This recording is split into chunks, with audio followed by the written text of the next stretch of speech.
So আজকে আমরা যে চ্যাপ্টারটা পড়বো সেটা মেজরলি আমরা দুখানা চ্যাপ্টারকে একসাথে অ্যাসিস্ট করতে করতে পড়বো।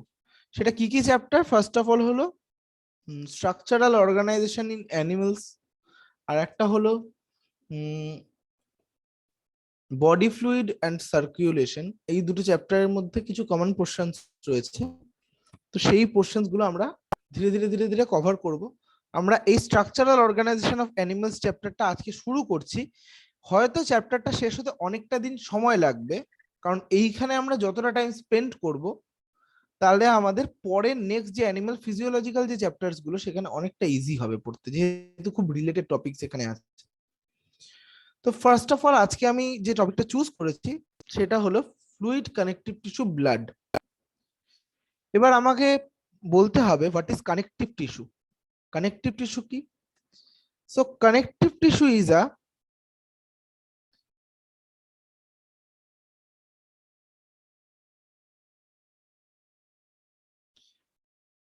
কানেকটিভ টিস্যু মানে কানেকটিভ টিস্যু মানে কানেকশন মেনটেন করে। কার মধ্যে কানেকশন মেনটেন করে? Organ to organ, tissue to tissue, cell to cell. Okay, এইবার এবার ফ্লুইড কানেকটিভ টিস্যু মানে সেটা ফ্লুইড হবে। ফার্স্ট অফ অল এটা তো মানে খুব নর্মাল একটা কথা যে ফ্লুইড কানেকটিভ টিস্যু নাম যখন, সেটা অবশ্যই ফ্লুইডই হবে। কিন্তু কানেকটিভ টিস্যুর আমার মানে মেজর কি কি কম্পোনেন্টস থাকে, বা why we will call this connective tissue, মানে কি কি ক্যারেক্টার্স থাকে। কানেকটিভ টিস্যুর একটা ম্যাট্রিক্স থাকবে, ম্যাট্রিক্স। কানেকটিভ টিস্যুর একটা সাসপেন্ডেড সেলস থাকবে, আর কানেকটিভ টিস্যুর কিছু ফাইবারস থাকবে। These three components, 1, 2, 3, makes a connective tissue. বোঝাতে পারলাম? তাহলে আমাদের একটা জিনিস ফার্স্টে জানতে হবে, ফাইবারসটা কি, ম্যাট্রিক্সটা কি, আর আমার সাসপেন্ডেড সেল বলতেই বা আমি কি বুঝি।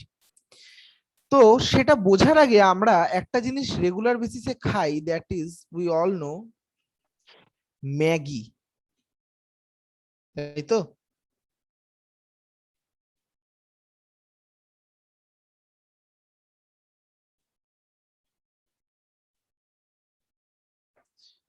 So this Maggie is actually a connective tissue. We will consider Maggie as a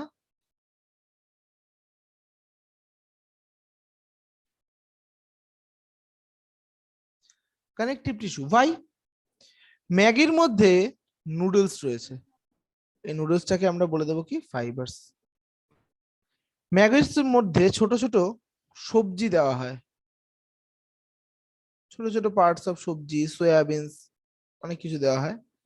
that will be called as suspended cells. And ম্যাগির মধ্যে কি থাকে? আমার স্যুপটা থাকে। That soup will be called as matrix. তো আশা করি কানেকটিভ টিস্যুর পোর্শনটা ক্লিয়ার করতে পারলাম। এইবার সেকেন্ড কোশ্চেন এটা আসে যে why then blood is called connective tissue? কারণ ব্লাডের মধ্যে ম্যাট্রিক্স কি রয়েছে? ব্লাডের মধ্যে ফাইবারস রয়েছে? ব্লাডের মধ্যে কি তাহলে সাসপেন্ডেড সেলস রয়েছে? হ্যাঁ রয়েছে। কি ম্যাট্রিক্স রয়েছে ব্লাডের মধ্যে? Blood plasma. তাহলে কি সাসপেন্ডেড সেলস রয়েছে মানে কানেকটিভ টিস্যুর মধ্যে? ডাব্লিউবিসি মানে হোয়াইট ব্লাড সেলস, বা আরবিসি রেড ব্লাড সেলস। আর ফাইবারসটা কি? এইখানে একটা কোশ্চেন মার্ক আছে।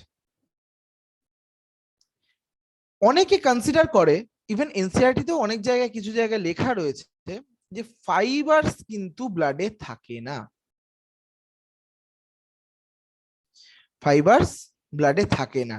ব্লাড হলো এমন একটা connective tissue which is devoid of fibre, মানে যেটার মধ্যে ফাইবার অ্যাবসেন্ট। কিন্তু কিছু কিছু সায়েন্টিস্ট মনে করেন, আমরা পরে ক্লটিং পড়ব, ব্লাড ক্লটিং, ব্লাড ক্লটিং এ আমরা দেখতে পাবো একটা প্রোটিন থাকে ব্লাডের মধ্যে, ফাইব্রিনোজেন, যেটা হলো ইনঅ্যাক্টিভ। এইটা অ্যাক্টিভ হয়ে কি তৈরি করে? ফাইব্রিন। এইটা এরকম টাইপের সেল শেপ হয়, কিন্তু ফাইব্রিনের শেপ কিন্তু ফাইব্রাস। ফাইব্রাস থেকেই ফাইব্রিন এসছে। এবার অনেক সায়েন্টিস্ট মনে করেন যে this is the fibre of the blood connective tissue. That's why আমরা কিন্তু এখানে কানেকটিভ টিস্যুকে, ব্লাডকে কানেকটিভ টিস্যু এই এই এই কারণে বলতে পারি। সাসপেন্ডেড সেলস রয়েছে, ম্যাট্রিক্স রয়েছে, ব্লাড প্লাজমা রয়েছে, ফাইব্রিন রয়েছে। ঠিক আছে, তো এবার আমরা চলে যাচ্ছি আমাদের আজকের প্রেজেন্টেশন। সো ব্লাড কি কি নিয়ে তৈরি? ব্লাড হলো একটা specialised fluid connective tissue consisting of some cell suspended, একটু আগে যেটা বললাম, ইন্টারসেলুলার সাবস্টেন্স। এবার প্রথম কথা আমাকে জানতে হবে ইন্টার কথাটার মানে কি। ইন্টার কথাটার মানে হলো বিটুইন। ইন্টার শব্দটা, সেটার মানে হলো বিটুইন। সেলুলার মানে কথাটা হলো সেল, মানে দুটো সেলের মাঝখানে, মানে এক্সট্রা সেলুলার যে ফ্লুইড সেটাকে কিন্তু ইন্টারসেলুলার লিকুইডও বলা হয়, বা ইন্টারসেলুলার ফ্লুইডও বলা হয়, সেটাকে বলা হয় প্লাজমা। এবার ব্লাডের যে আমার composition, this is given here. ব্লাডকে যদি আমরা মোবাইল কানেকটিভ টিস্যু, মোবাইল কথাটার অর্থ খুব ইম্পর্টেন্ট এখানে, মোবাইল কথাটার অর্থ হুইচ ক্যান মুভ। ঠিক আছে, এখানে ব্লাড প্লাজমা রয়েছে, ব্লাড সেলস রয়েছে। ব্লাড প্লাজমার মধ্যে water, proteins, inorganic salts, food materials, excretory substance, anticoagulant, regulatory substance. Regulatory substance বলতে এগুলো তোমরা সব জানো, water, proteins, inorganic salts, food materials, excretory substance. Anticoagulant মানে আমি আগে আসবো। রেগুলেটরি সাবস্টেন্স মানে হরমোনস, ভিটামিনস এন্ড এনজাইমস, মানে এগুলো আমাদের মেটাবলিক অ্যাক্টিভিটিকে কন্ট্রোল করছে। এবার তখনই একটা কোয়েশ্চেন চলে আসবে, what is metabolic activity and what is metabolism? What is metabolic activity and what is metabolism? তো মেটাবলিজম জানতে গেলে আমাদের ফার্স্টে জানতে হবে আমাদের বডিতে কি ধরনের রিয়াকশন হয়। তো আমরা যদি বলি metabolism, so we can divide a metabolism into two parts. One, catabolism, another is anabolism. So catabolism কথাটার মানে কি? ক্যাটাবলিজম, এটা সি ফর ক্যাটাবলিজম এরকম ভাবে মনে রাখবে, C for cut, A for anabolism, A for arrange. The process by which a cell, or sorry, by which large sized molecules are cutted into smaller sized molecules and energy is produced. Clear? This is called catabolism. And now what is anabolism? ঠিক এটার উল্টোটা, মানে যেখানে ছোট ছোট molecules গুলো মিলে energy সঙ্গে নিয়ে একটা বড় মলিকিউলস তৈরি করবে। এটার এক্সাম্পল আমি ক্যাটাবলিজমে দিতে পারি কি? রেসপিরেশন। আর অ্যানাবলিজমের এক্সাম্পল আমি কি দিতে পারি?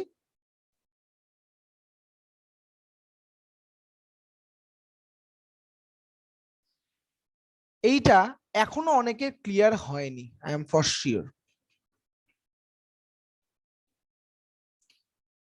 ঠিক আছে, এইবার আমি ক্লিয়ার করি। এনার্জিটাকে ধরে নাও সিমেন্ট, এই ছোট ছোট ইউনিট গুলোকে ধরে নাও ব্রিক, আর এই বড় বড় ইউনিট গুলোকে ধরে নাও ওয়াল। তাহলে যখন আমি ওয়াল ভাঙবো তখন আমি কি পাবো? ব্রিক আর সিমেন্ট। ব্রিকটা কি ছিল আমার? স্মল মলিকিউল, আর সিমেন্টটা ছিল আমার এনার্জি। তাহলে ওয়াল যখন আমি ভাঙবো তখন আমি এই দুটো কম্পোনেন্ট আমি পাবো, দ্যাট ইজ ক্যাটাবলিজম, মানে আমি কাট করছি ওয়ালটাকে। নাও আমরা যখন ওয়াল তৈরি করি তখন আমার কি লাগে, ব্রিক্স লাগে আর সিমেন্ট লাগে, সেটা দিয়ে আমি কি তৈরি করি, ওয়াল।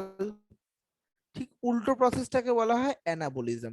তো এই ক্যাটাবলিজম আর অ্যানাবলিজম দুটোকে একসাথে মিলিয়ে উই কল্ড মেটাবলিজম, যেটা আমাদের বডিতে কন্টিনিউয়াসলি হচ্ছে। তো আশা করি এতটা অবধি বোঝাতে পেরেছি। তো এরপরে আমি আসছি, ফার্স্টে দেখো ব্লাড সেন্ট্রিফিউগেশন। সেন্ট্রিফিউগেশন হলো, খেয়াল করে দেখবে, যদি একটা ধরো মাটি মিশিয়ে দিয়েছি আমি আমার একটা পাত্রের মধ্যে, সেই পাত্রটাকে আমি অনেকক্ষণ একটা জায়গায় স্থির অবস্থায় রেখে দিয়েছি, তাহলে সেই মাটি যে মানে মানে মিশে গেছে যে মাটি, সেই মাটিগুলো কি হবে, সেডিমেন্টেড হয়ে যাবে। সেডিমেন্টেড হয়ে যাবে মানে থিতিয়ে পড়বে। আবার তার থেকে যে হালকা, মানে প্রথমে ধরো বালি মিশিয়েছি, পাথর মিশিয়েছি আর মাটি মানে কাদা মিশিয়েছি, তাহলে যার যার ওজন অনুযায়ী সেটা থিতিয়ে পড়বে, কিন্তু সেটা হতে অনেকটা সময় লাগবে। কিন্তু আমরা সেন্ট্রিফিউগাল ফোর্স বুঝি। সেন্ট্রিফিউগাল ফোর্স মানে আমরা যদি একটা দড়িকে এরকম ভাবে ঘোরাই, তাহলে চিন্তা করে দেখো, মানে একটা ধরো সিস ঘুরছে, একটা সিস যদি ঘুরে, তাহলে যদি সিসটা মানে খুলে পড়ার চান্স থাকে, তাহলে সব থেকে দূরে কোনটা যাবে, সব থেকে দূরে যাবে যেটা সব থেকে বেশি ভারী সেটা। এইবার আমি যদি সিসটাকে একটা মানে ব্লাডের মতো মানে কম্পোজিশন ভাবি, আর মানে এই ছিটকে যাওয়ার ব্যাপারটাকে যদি আমি ওর এলিমেন্টস ভাবি, তাহলে সব থেকে আগে ছিটকে যাবে আমার এরিথ্রোসাইটস, মানে আরবিসিস, সেটা হলো মেজর পরিমাণ রয়েছে ব্লাডের মধ্যে। there will be a buffy coat which will be formed by platelets, বা আমাদের যেটা আমরা পড়ি অনুচক্রিকা, and লিউকোসাইট মানে ডাব্লিউবিসি বা শ্বেতকণিকা। Now we are R major আমরা 55% কি পাবো, খড় ধোয়া জলের মতো, খড় ধুলে যেরকম জলটার যে কালারটা হয়, সেই সেই কালারের একটা আমি এলিমেন্ট পাবো, যেটাকে আমরা কি বলবো, প্লাজমা। প্লাজমা কি, আমাদের মেজরলি কি দিয়ে তৈরি হয় প্লাজমা, ওয়াটার, প্রোটিনস আসবো, আমি সমস্ততে আসবো, ইলেকট্রোলাইটস, ডিজলভড গ্যাসেস কি কি থাকে, কেন থাকে, সবকটা ডিটেলসে আসবো। ফার্স্টে এখানে আমি দেখে নিচ্ছি কার্ডিওভাস্কুলার সিস্টেমের মধ্যে, এখানে ব্লাডের মধ্যে ফার্স্টে 55% প্লাজমা, যেটা বললাম। প্লাজমাটাকে যদি আমি এই 55%টাকে যদি আমি 100% ধরি, তাহলে সেটারও 7% protein, 91% water and 2% of other সলিউটস। এবার এই আদার সলিউটস এর মধ্যে রয়েছে কি, আয়ন্স, nutrients, West products, gases, regulatory substances. প্রোটিনের মধ্যে রয়েছে অ্যালবিউমিন, গ্লোবিউলিন, ফাইব্রিনোজেন। তো অ্যালবিউমিনটা সব থেকে মেজর পরিমাণে থাকে 58%। তো এবার আমি এগুলো বলছি না, হোয়াইট ব্লাড সেলস এখন কি, আমি এগুলো ডিটেলসে আসছি না এখন। এই মুহূর্তে চলে আসছি আমি প্রপার্টিজ অফ ব্লাড। ব্লাডের প্রপার্টি কি, কালার সবাই জানি আমরা, bright red, dark red in veins, মানে bright red in arteries, red in vein due to এটাতে। আচ্ছা, আরেকটা কোশ্চেন আমি যদি করি, ডিঅক্সিজেনেটেড ব্লাড বলতে আমরা একটা জিনিস বুঝি, অক্সিজেনেটেড ব্লাড বলতে আমরা একটা জিনিস বুঝি, তাই তো? সো আমরা যদি বলি অক্সি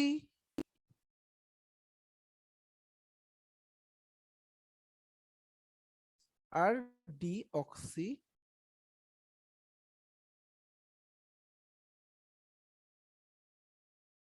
ব্লাড, এই দুটোর মধ্যে প্রথম কথা ডিফারেন্স হলো, এটার মধ্যে অক্সিজেন থাকে, এটার মধ্যে কার্বন ডাই অক্সাইড থাকে, তাই তো? কিন্তু এইখানেই চলে আসবে কাহানি মে টুইস্ট। সবার এই কনসেপ্টটা মেজরলি হয়, oxygenated blood has only oxygen, not carbon dioxide. But আমার কাছে, আমি যদি এখন বলি অক্সিজেনেটেড ব্লাড ডে অক্সিজেন বেশি থাকে আর কার্বন ডাই অক্সাইড তুলনামূলক কম থাকে, that is actual oxygenated blood. আচ্ছা, এবার ডিঅক্সিজেনেটেড ঠিক উল্টোটা, তাহলে কার্বন ডাই অক্সাইড অনেক বেশি থাকে আর অক্সিজেন অনেক কম থাকে, that's why this is called deoxy, মানে অক্সিজেন কম এরকম ব্লাড। ওকে, আচ্ছা এবার চলে আসছি আমি মাস, 8% অফ দ্য বডি মাসকে, টোটাল বডির 8%, স্লাইটলি অ্যালকালাইন। অ্যালকালাইন মানে আমার মানে অ্যালকালাইন মানে হলো মানে বেসিক অ্যাকচুয়ালি, মানে দেখো 7 হলো আমাদের নিউট্রাল পিএইচ বা তার একটু কম বা বেশি সেটা হতে পারে, কিন্তু ব্লাডটা 7 এর থেকে জাস্ট এক্সিড করেছে, 7.35, মানে অ্যাকচুয়ালি 7.4 মেজরিটি আমরা ধরি ইন অ্যাভারেজ। টেস্ট কিরকম হয়, সল্টি হয়, টেম্পারেচার নর্মালি 38.7 মানে 38 মানে সেন্টিগ্রেড হয়, বা মানে Fahrenheit 100.4 degree. Viscosity 3 to 4 time more viscous than water. এবার ভিসকোসিটি মানে হলো ধরতে গেলে আমরা মানে লিকুইডের ফ্রিকশন যেটা সেটাকে আমরা ভিসকোসিটি বলি। ভলিউম 5 থেকে 6 লিটার সবার বডিতে থাকে। এইবার চলে আসছি আমরা blood plasma. Now what is blood plasma? Blood প্লাজমাতে দেখো কিছু কিছু জিনিস আমরা পাবো, serum albumin, serum globulin, fibrinogen, মানে plasma protein, very important part for neat. এইটা হলো ব্লাড প্লাজমা। দেখো এই যে একটু আগে আমি যেটা দেখালাম 45% হলো আমার আরবিসি, তারপরে দেখো এখানে একটা হালকা লেয়ার অফ মানে হোয়াইটিশ পোর্শন রয়েছে, সেটা হলো ডাব্লিউবিসি প্লাস প্লেটলেট, আর এই যে খড়ধোয়া জলের মতো যেটা পড়ছে দ্যাট ইজ প্লাজমা। এইবার কয়েকটা জিনিস আমাদের জানতে হবে, প্লাজমা প্রোটিন ব্লাডের পিএইচ কি করে মেনটেন করে, আর মানে এইখানে কয়েকটা জিনিস আমাদের যেমন জানতে হবে, মানে আমাদের অসমোটিক রেগুলেশন কি করে হয়, অসমোসিস কি করে প্লাজমা প্রোটিন দিয়ে কন্ট্রোলড হয়, আর কোন কোন প্লাজমা প্রোটিন কি কি হিসাবে কাজ করে। তো প্রথমে আমরা জানবো যে আমাদের অসমো রেগুলেশন কিভাবে হয়। Osmoregulation by the plasma proteins. প্রথমে আমাকে জানতে হবে অসমোসিস কি। অসমোসিস মানে হায়ার মানে কনসেন্ট্রেশন থেকে লোয়ার কনসেন্ট্রেশনে ব্লাড ফ্লো করবে। আমি এটা যদি ধরে নিই ব্লাড ভেসেলস,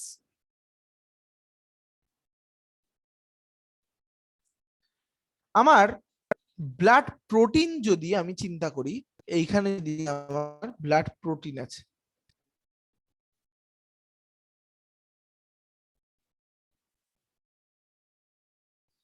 আর সাথে আমার কি রয়েছে, আমার ওয়াটার রয়েছে, আমি ব্লাড প্লাজমাটাকে এরকম ভাবে ডিনোট করছি, ওয়াটার রয়েছে। এইবার আমার তো এইখানেও ওয়াটার রয়েছে, মানে এক্সট্রা সেলুলার যে ফ্লুইড সেখানেও তো ওয়াটার রয়েছে নাকি, সেখানেও ওয়াটার রয়েছে। সো এইবার আমি যদি দেখি যে আমার এইখানে প্লাজমা প্রোটিনের পরিমাণ বাড়ছে, সরি প্লাজমা প্রোটিনের পরিমাণ আমার ইনক্রিজ করছে, তাহলে এইখানে এখন প্লাজমা প্রোটিনের পরিমাণ হাই। বাইরে তাহলে মানে বাইরের তুলনায় ওয়াটার কনসেন্ট্রেশন মানে কনসেন্ট্রেশন কার বেশি, ইনসাইডের বেশি না আউটসাইডের বেশি? অবভিয়াসলি ইনসাইডের কনসেন্ট্রেশন বেশি। এইবার তাহলে বাইরে থেকে ওয়াটার ইনফ্লাক্স হবে,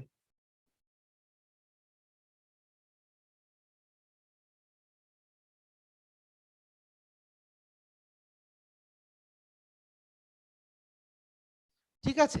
ইনফ্লাক্স যদি হয় বাইরে, আমার অলরেডি ব্লাড ভেসেলের ভিতরে প্রচুর পরিমাণে জল ছিল, এখন আরো জল বাড়ছে, তাহলে ব্লাডের ভলিউম কি হবে, ভলিউম কি হবে, বাড়বে। ব্লাড ভলিউম বেড়ে গেলে এই ভলিউমটাই তো মানে এই মানে আর্টারি বা ভেইন বা যে ব্লাড ভেসেলস গুলো রয়েছে তার উপরে প্রেসার জেনারেট করবে, তাহলে ব্লাড প্রেসার কি হবে,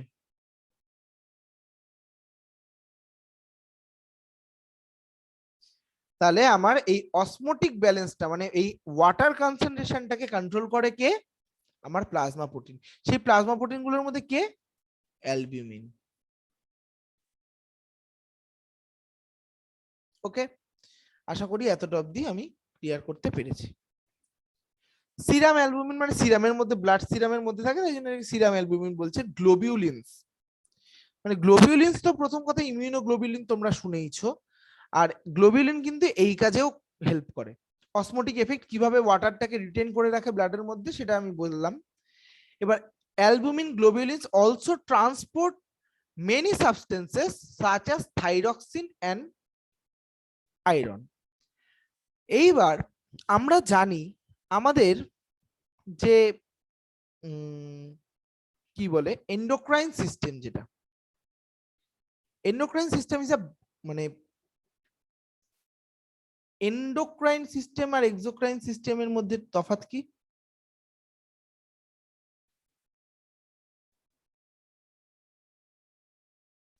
এন্ডোক্রাইন সিস্টেম ডাক্টলেস হয়, মানে এর যে গ্ল্যান্ডস গুলো ডাক্টলেস হয়, এটা ডাইরেক্ট কি করে,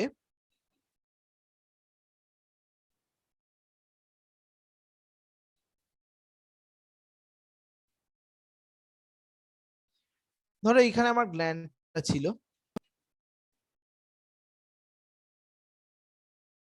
সেটা ডিরেক্ট ব্লাডের মধ্যে ওর এনজাইম গুলোকে, তাহলে এই এনজাইম গুলোকে ব্লাডের মধ্যে দিল, ব্লাড দিয়ে নানান রকম জায়গায় ট্রান্সপোর্টেড হবে। ধরে নিলাম আমি এটা লিভারে ট্রান্সপোর্টেড হবে, এটা প্যানক্রিয়াসে গেছিলাম আমি আগে, এটা প্যানক্রিয়াস, এটা হলো লিভার, ট্রান্সপোর্টেড হবে। তো ও কি এমনি একা একা ধীরে ধীরে ধীরে ধীরে মুভ করতে তো পারবে না, সে তো প্রচুর পরিমাণে এনজাইম লেগে যাবে। তাহলে ওকে কি করতে হবে, বাউন্ড হতে হবে কারোর সাথে। যেমন ধরো থাইরয়েড হরমোন, থাইরক্সিন যে হরমোনটা আছে সেটা বাইন্ড করে কার সাথে, দেখো আমাদের অ্যালবুমিন গ্লোবিউলিন, মানে অ্যালবুমিন গ্লোবিউলিনের সাথে এরকম ভাবে বাইন্ড করে যায়, যেটা ওকে ট্রান্সপোর্ট করে দেয় কোথায়, ওর জায়গা মতো। যেরকম মেটাবলিক অ্যাক্টিভিটি থাইরয়েড আমাদের থাইরক্সিন হেল্প করে, সেরকম ভাবে। আচ্ছা, কিছু ক্লাস অফ ইমিউনোগ্লোবিউলিন, আমাদের যেটা গ্লোবিউলিন সেটা কিন্তু কিছু ক্ষেত্রে ইমিউনোগ্লোবিউলিন হিসাবে কাজ করে।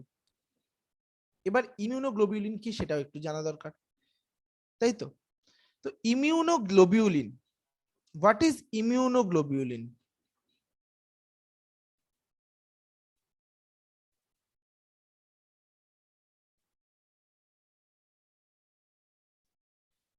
ধরো আমাদের যে আর্মি আছে, ইন্ডিয়ান আর্মি,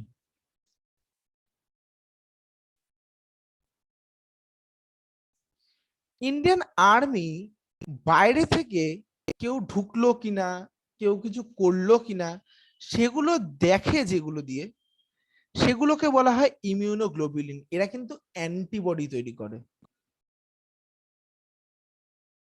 এবার what is antibody and antigen, এই দুটো ওয়ার্ড আমি একটু ছোট্ট করে বলে চলে যাচ্ছি। অ্যান্টিজেন আর অ্যান্টিবডি কি? অ্যান্টিজেন হলো, ধরো বাইরে থেকে, এটা ধরো আমার সেল,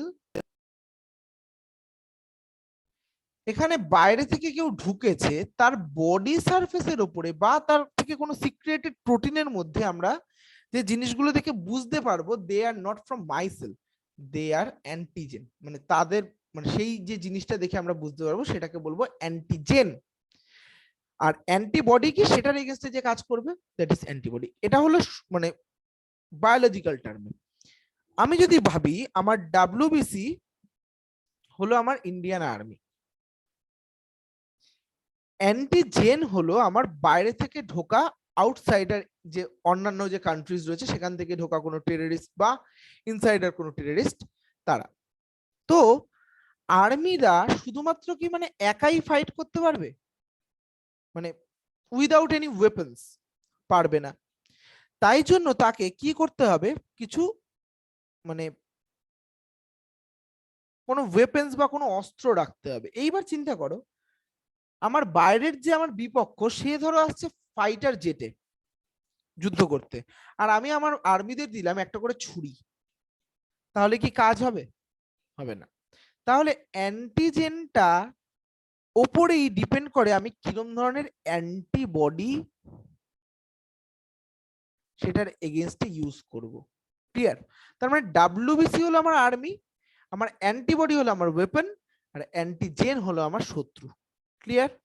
ওকে, এইবার চলে আসছি আমি এই অ্যান্টিজেনের যে অ্যান্টিবডি, এটা 5 রকমের হয়, এটা তোমরা আরো পরে পড়বে, কিন্তু আমি জাস্ট কি কি রকমের হয় সেটা মনে রাখার জন্য, ইমিউনোগ্লোবুলিন এরম ভাবে লেখে IG, I capital G small, এটার 5টা হয়, জি এ এম ই ডি, গেমড, মানে এইটা অ্যাকচুয়ালি এরম ভাবে লেখে আইজিজি, আইজিএ, আইজিএম, আইজিই, আইজিডি।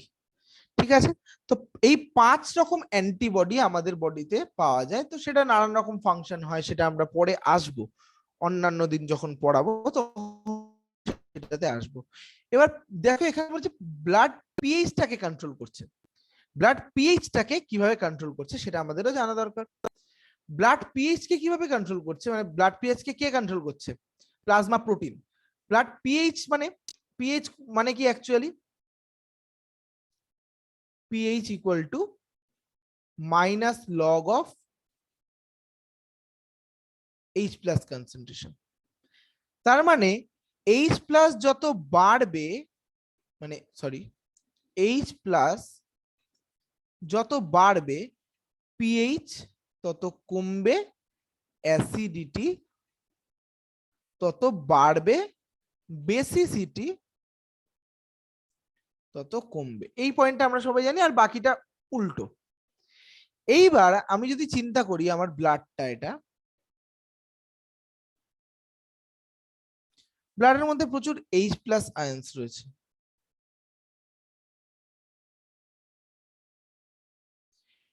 ব্লাডের মধ্যে প্রচুর H প্লাস আয়ন্স রয়েছে, তার মানে আমার ব্লাডটার পিএইচ এখন কি কমছে, তার মানে ব্লাড ধীরে ধীরে কি হচ্ছে, অ্যাসিডিক ব্লাড হচ্ছে। তখন কি করে, ধরো এটা আমার প্লাজমা প্রোটিন, প্লাজমা প্রোটিনে এই H প্লাসটাকে ট্র্যাপ করে নেয়। কিরকম ভাবে ট্র্যাপ করে নেয়? প্লাজমা প্রোটিন অ্যাকচুয়ালি প্রোটিন, তো এটার একটা নিজস্ব স্ট্রাকচার আছে, একটা মানে এখানে একটা NH3 প্লাস, এখানে C+O মাইনাস গ্রুপ আছে। তো এই H প্লাস গুলোকে ও এই C+O মাইনাসের সাথে H এর সাথে জুড়ে দেয়, তাহলে আমার কি এই H গুলো কমে গেল, তাহলে আমার আলটিমেটলি পিএইচ বেড়ে গেল। ঠিক উল্টো কেসেই ও আমার পিএইচটাকে, বাকি পিএইচটাকেও কন্ট্রোল করে। তো আই গেস বোঝাতে পারলাম এতটা অবধি। তো অ্যাসিড বেস বাফার মানে যেটা, মানে কোনো আমি, মানে কি বলবো, আমি তোমারও মানে দুটো সাইডেই ও মানে ব্যালেন্স করে চলে আর কি। কম্পোজিশন অফ ব্লাড প্লাজমা, এটা মুখস্থ করার জিনিস, এটা আমি বেশি ডিটেলিং এ যাব না। এখানে বলছে 50 থেকে 60% ব্লাড ভলিউমের মধ্যে ব্লাড প্লাজমা থাকে। প্রথমেই যেটা বললাম 8% প্লাজমা প্রোটিন থাকে, মানে সলিড প্রোটিন, সলিড থাকে আর কি। আর 90 to 92% প্লাজমা থাকে, এর মধ্যে মিনারেল সল্টস থাকে, নিউট্রিয়েন্টস থাকে। নিউট্রিয়েন্টস কি কি তোমরা সকলেই জানো, phospholipids, cholesterol, fat, amino acid, nucleoside, glucose, fatty acid, নানান রকম জিনিস, মানে কার্বোহাইড্রেট নানান রকম থাকে। মিনারেল সল্টস যেগুলো হয়, sodium bicarbonate as a buffer হিসেবে কাজ করে মানে ব্লাড প্লাজমার মধ্যে। Sodium bicarbonate, sorry sodium bicarbonate বা আমার মানে সোডিয়াম বাইকার্বনেট একটু দেখি কিভাবে কাজ করে। সোডিয়াম বাইকার্বনেট NaHCO3, এই NaHCO3 যখনই আমার ইয়েতে ঢোকে তখনই Na plus HCO3 minus form করে। এইবার যখনই আমার ব্লাডে H প্লাস বেড়ে যাবে, ও Na কে ছেড়ে দিয়ে H এর সাথে বন্ড করে নিয়ে HCO3, H2CO3 তৈরি করে ফেলবে। এটা হলো কি আমার কার্বনিক অ্যাসিড, মানে H2CO3 আর কি। ইভেন এইটা যদি আমি খেয়াল করে দেখি, এইটা কিন্তু অ্যাকচুয়ালি অ্যাসিডিক, কিন্তু আমার যদি প্লাজমা প্রোটিন থাকে এখানে, প্লাজমা প্রোটিনটা যদি সেই H প্লাসটাকে নিয়ে নেয়, তাহলে তাহলে কিন্তু আমার অ্যাসিডিটি বেসিসিটির কোনো রকম চেঞ্জেস হচ্ছে না। তাহলে plasma protein acts as a buffer, কিন্তু H প্লাস কনসেন্ট্রেশনকে মানে কমানোর জন্য কে কাজ করে? সোডিয়াম বাইকার্বনেট, কারণ ও এক্সচেঞ্জ করে নেয়। হ্যাঁ, এবার চলে আসছি প্লাজমা প্রোটিন, ডিফেন্স প্রোটিন। একটু আগে আমি বললাম যে মানে এই আইজিজি, আইজিএ এইগুলো সম্পর্কে। তো প্লাজমা প্রোটিনের মানে 7 থেকে 8% প্লাজমার মধ্যে সেটা কনস্টিটিউয়েন্ট হয়। অ্যালবুমিন, গ্লোবিউলিন, এগুলো প্রথমেই বললাম। আচ্ছা, ফাইব্রিনোজেন। কেজিএফ বলে একটা সিনেমা হয়, কেজিএফ আমরা শুনেছি সকলেই, কিন্তু এখানে আমাকে মনে রাখতে হবে এজিএফ। ঠিক আছে, কেজিএফ বলে যে সিনেমাটা হতো সেটাকে আমরা মনে রাখবো না, কিন্তু এজিএফ আমি নতুন বের করছি, সেটা মনে রাখবো। A for albumin, G for globulin, F for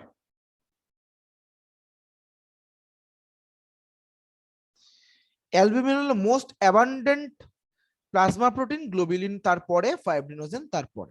তো এতটা অবধি আই গেস ফুললি ক্লিয়ার করতে পারলাম। ডিফেন্স প্রোটিন বলে দিয়েছি, excreted product urea, ammonia, uric acid, creatine. এইটা আবার একটা ব্যাপার, কেন আলাদা আলাদা রকমের হচ্ছে? সবকটাই তো নাইট্রোজেন কন্টেইনিং কম্পাউন্ড, মানে যেমন ধরো তোমার ammonia, urea, uric acid, creatine, প্রত্যেকটি নাইট্রোজেন মানে কন্টেইনিং এক্সক্রিটরি প্রোডাক্ট সাবস্টেন্সেস। তো কেন প্রত্যেকটা আলাদা আলাদা হচ্ছে? একই রকম তো হতে পারতো। ডিউ টু ধরো তোমার ওয়াটার বডিতে কতটা রয়েছে তোমার, সেটার উপর ডিপেন্ড করে এই জিনিসটা হয়। ধরো ওয়াটার বেশি রয়েছে, সেটার উপরে ইউরিয়া হবে না, ইউরিক অ্যাসিড হবে বা ক্রিয়েটিন হবে, সেটার উপর ডিপেন্ড করে। আবার কম হলে সেটার উপর ডিপেন্ড করে। ডিজলভ গ্যাস, যেমন carbon die oxide, oxygen, nitrogen, নানান রকম ডিজলভ গ্যাস থাকে, সেরকম এখানেও সেম জিনিসটা থাকে। ঠিক আছে, পরে আমি যদি যাই, এবার চলে আসছি আমি অ্যান্টি কোয়াগুলেটেড। অ্যান্টি কোয়াগুলেন্ট মানে, অ্যান্টি কথার মানে অ্যান্টি কোয়াগুলেন্ট আমি ফার্স্ট একটু বলে নিই, আমি চলে আসছি তারপরে।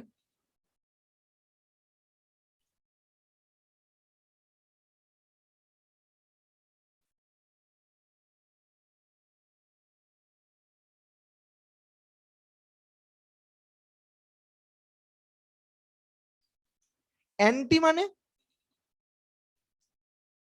অপোজ, কোয়াগুলেন্ট মানে ক্লটিং।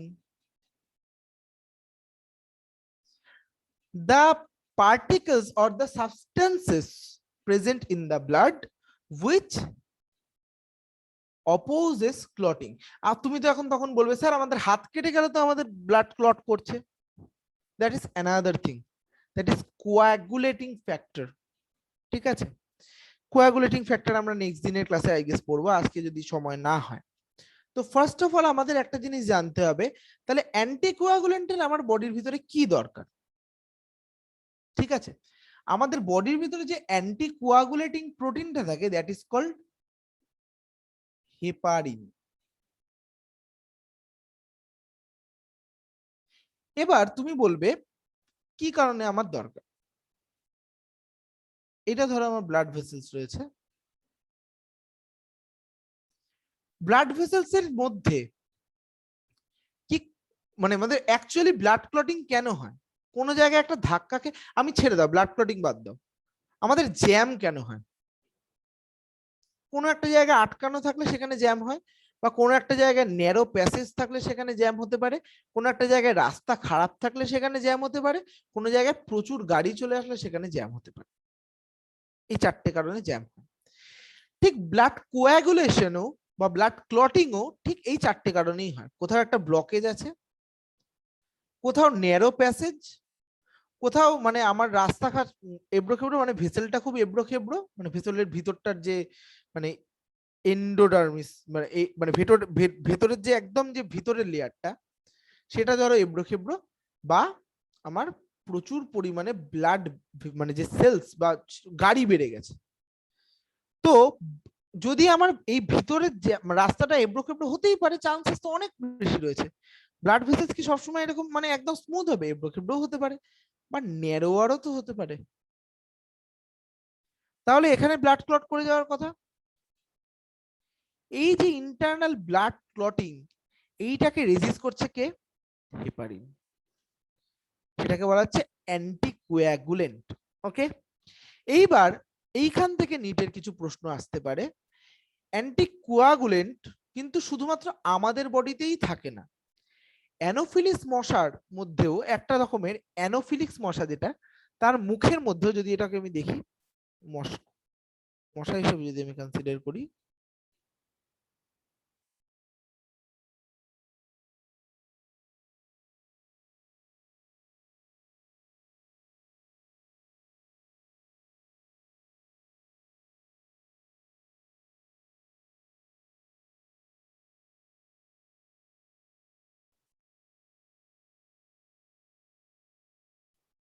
মশা যখন রক্ত খায় এখান থেকে, তখন ও তো রক্তটা নিচ্ছে, তার মানে এইখানে বাধাপ্রাপ্ত হচ্ছে রক্তটা, তার মানে ওর এইখানে ওর লালা গ্রন্থিতে এখানেই তো রক্তটাকে মানে ক্লট হয়ে যাওয়ার কথা, তাই তো?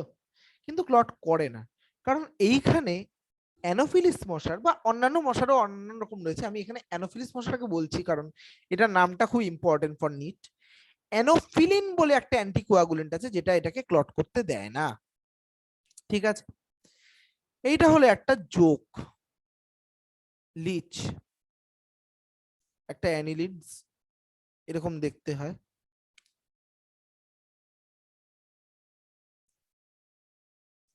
মেটামেরিক সেগমেন্টেশন থাকে, ঠিক আছে? মেটামেরিক সেগমেন্টেশন মানে ধরো ট্রেনের মতো আর কি, মানে প্রত্যেকটা কামড়াই সেম, বডিটা এতগুলো কামড়ায় ডিভাইডেড, প্রত্যেকটা কামড়াই সেম। তো মেটামেরিক সেগমেন্টেশন লিচের মধ্যে থাকে কারণ এটা অ্যানিলিডা পর্বভুক্ত। তো এবার লিচ যখন খায়, লিচের মানে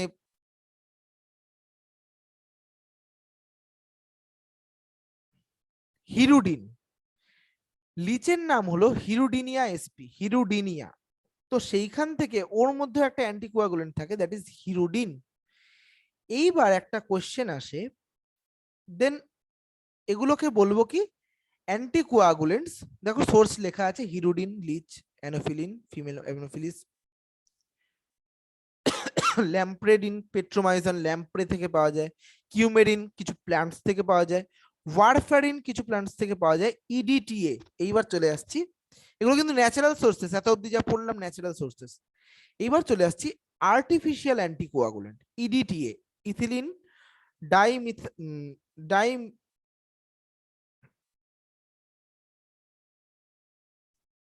আচ্ছা ডাইমিথি, এটা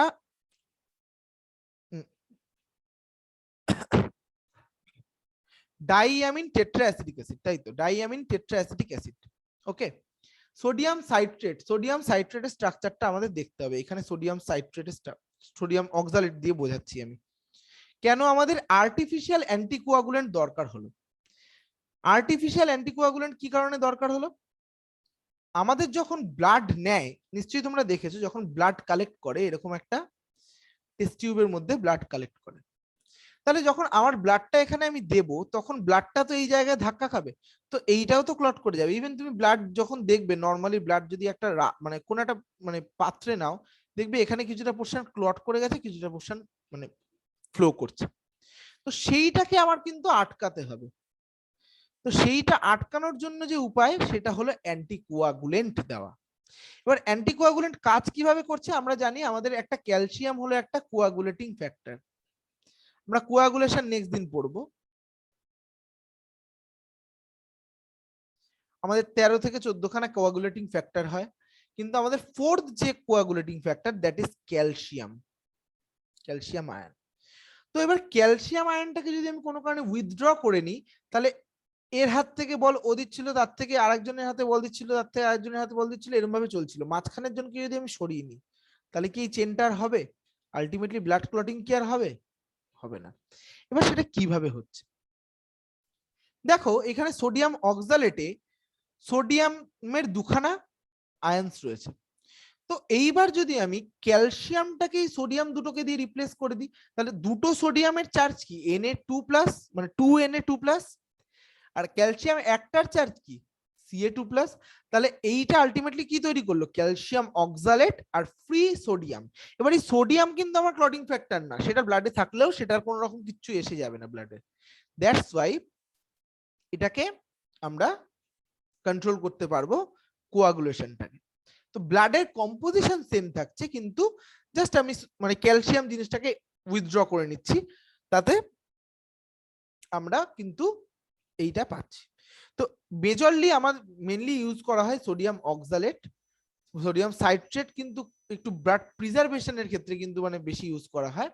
আর ইডিটি এর ফুল ফর্ম কিন্তু আসে diethylene amine tetra acetic acid, dimethylene methyl amine, dimethyl amine tetra acetic acid. ওকে,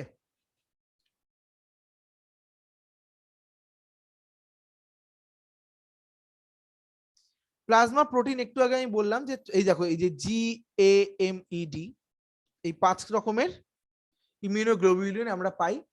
তো এটার নানান রকম রোলস রয়েছে, এই যে ব্লাড লসকে প্রবলেম মানে আটকায় কি দিয়ে, ব্লাড ক্লটিং এর মাধ্যমে, একটু আগে আমি বললাম যেটা।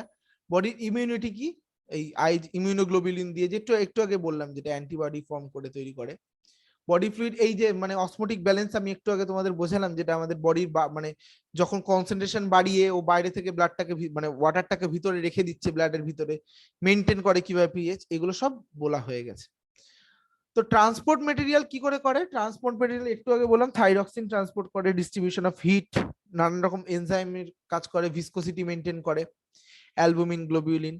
আচ্ছা, অ্যালবুমিন গ্লোবিউলিনের একটু আগে যে গল্পটা আমি বললাম, সেম জিনিসটা দিয়ে ভিসকোসিটিটাকেও আমরা কিন্তু ডিফাইন করতে পারি। ধরো এইখানে আমার মানে যদি প্রোটিনের পরিমাণ বেড়ে যায়, তাহলে ব্লাড কি ভিসকোসিটি কি হবে,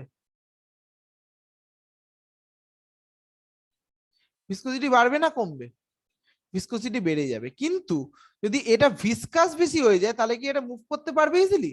না। তাহলে তখন আমার কি হবে, বাইরে থেকে ওয়াটার চলে আসবে, তাহলে ভিসকোসিটি আবার কমে যাবে। তো এইভাবে আমাদের ব্লাডটা কিন্তু কন্ট্রোলড হচ্ছে কি দিয়ে, আমাদের অ্যালবুমিন গ্লোবিউলিন এই ধরনের প্রোটিন গুলো দিয়ে। এগুলো সব লেখা আছে, তোমাদের আমি পাঠিয়ে দেবো নোটসটা, তাহলে তোমাদের বুঝতে সুবিধা হবে। প্রোপারডিন লাইটিক ইন নেচার, প্রোপারডিন বলে একটা প্রোটিন হয়, সেটা কিন্তু লাইটিক ইন নেচার। লাইটিক মানে কাট করে দেয়, লাইসিস করে দেয় কোনো মানে মাইক্রোবস যদি আমাদের বাইরে থেকে ইনভেডার্স ঢোকে, তাদের কিন্তু কাট করে দেয়। এবার দেখো আমি একটু আগে বললাম রিসেপ্টর হিসেবে কাজ করে, গ্লোবিউলিন ইনসুলিনের রিসেপ্টর হিসেবে কাজ করে। আর কিন্তু মানে আয়রন বা এরকম ধরনের নানান ধরনের আয়ন্সেরও কিন্তু নানান রকম রিসেপ্টর আমাদের বডিতে থাকে। ওকে, আমি প্লেটলেটস এ পরে আসছি, ফার্স্টে আমি আসছি leucocytes. What is leucocytes? That means WBC, মানে হোয়াইট ব্লাড সেলস।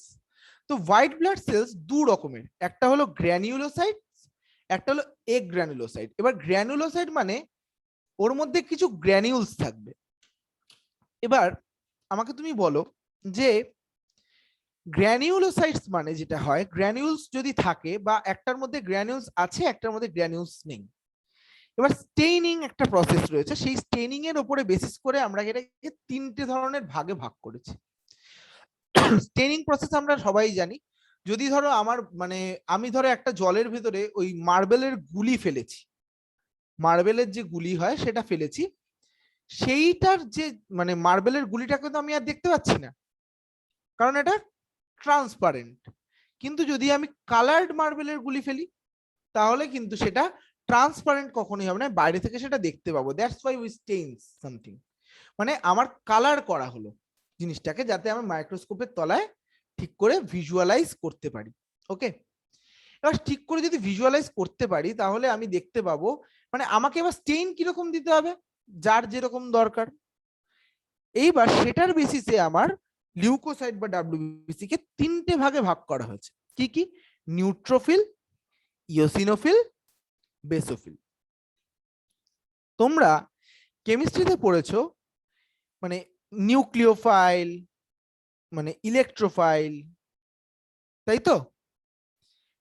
এইবার দেখো মানে আমরা যদি দেখি নিউট্রোফিল মানে কি, ফিল কথাটার মানে হলো লাভিং, তাই তো? ফিল কথাটার মানে হলো লাভিং।